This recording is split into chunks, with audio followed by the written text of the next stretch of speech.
This poem is dedicated to LZ Tools.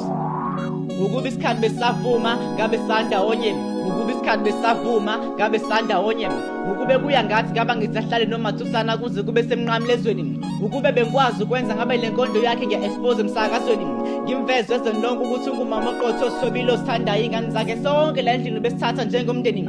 Sengisaba nokumbiza ngothisha ngoba kumina usevele wadlala indima yokuba umama wami. Uthanda nalo ngathi intokoza nayo ngathi ukubekezela nakho ngathi sesamshiya nokho nathi le ndaba yingiphathi kahle emoyeni, kepha kungekho engakwenza ukutheni. Ukuba isikhathi besavuma ngabe sandawonye, ukuba isikhathi besavuma ngabe sandawonye.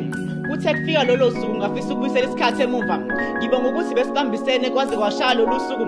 Uthando lwakho luveze ngendlela ezehlukene besifundisa nasebusuku, kepha zakubusisa kugcina uNkulunkulu la uthathe khona uThixo akwandisele. Ngisho ulazi lakho sinike lona, ngisho ukudla kwakho sinike kona, kuzona zonke lezi ezedlula insuku.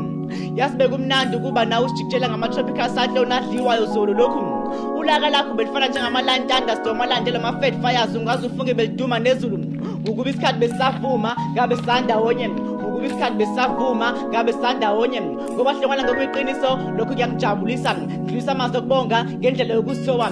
Ukuba isikhathi besavuma ngabe sandawonye, ukuba isikhathi besavuma ngabe sandawonye. Ngale nkondlo ngithi usale kahle, uqhubekele phambili nokwenza izinto ezinhle. uThixo baningi akubekele bona abadinga ulwazi lakho ukuthi ubafundise.